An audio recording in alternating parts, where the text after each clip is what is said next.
and welcome back to this episode 5 of Subsurface.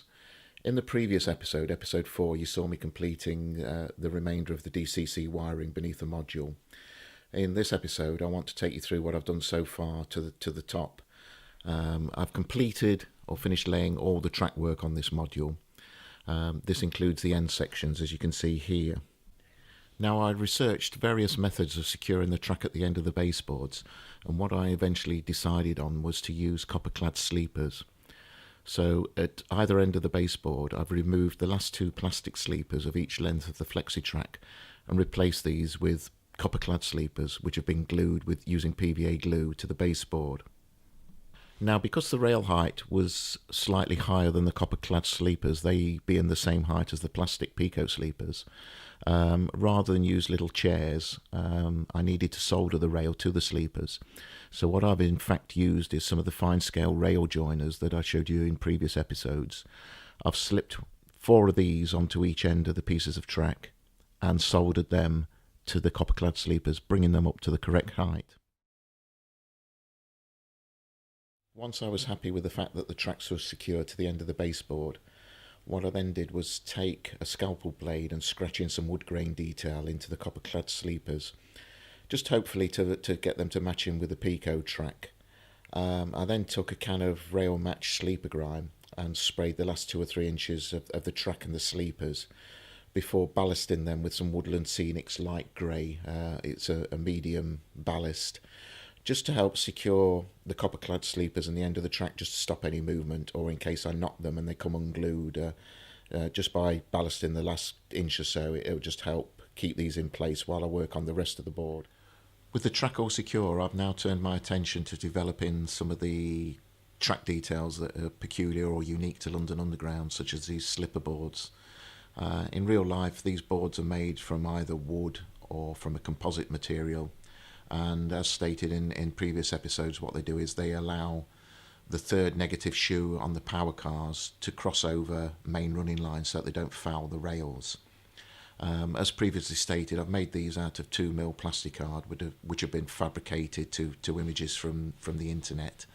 And again, they've been given a coat of sleeper grime, and I've just slightly weathered them just to try out some weathering powders on them, just to see what they look like.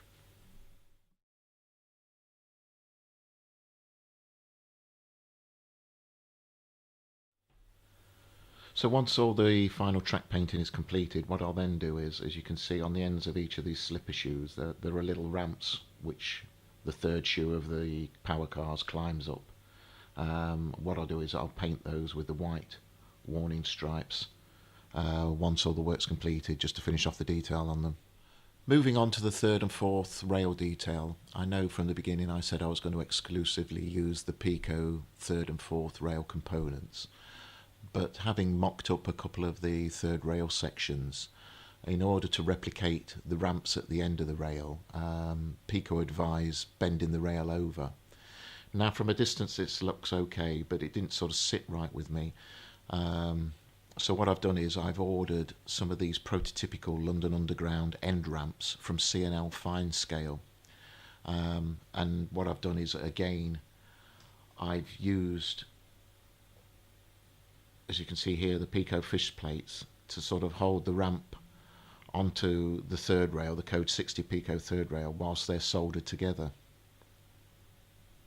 And on this middle section of third rail, between the 2 points, I've also used, as you can see here and here, the conductor chairs. These are again lost wax cast items by C&L Fine Scale, and they're just a little bit more secure than the Pico plastic components, but obviously they do cost a lot more. So what I'll be using is I shall be using the Pico components on the straights and the C&L lost wax components at the ends and around where the ramps are. Now what I've done with this section of third rail between the point is I've taken 2 pieces of the code 60 Pico, I've ground one edge down and soldered it to the other piece to make like a frog V shape. To each end I've then added 3 of the C&L Fine Scale London Underground ramps, which again have been soldered into place, and this component is then mounted onto the brass conductor chairs, as you can see, just to make it a little bit more secure. So the only other little bit that I've been messing around with is at the track ends on the end of the boards here. I've been using some DCC Concepts weathering powders just to tone down the sleepers and the ballast area at the ends of the tracks, just to give me some idea of what the finished railway will look like once I've started weathering it. And that's about it really. I can't sort of do any more, as I said, until the other sort of little bits that I've ordered arrived. So that really brings this episode of Subsurface to an end. As always, thanks for watching. Don't forget to subscribe and share, please. And hopefully I'll see you next time.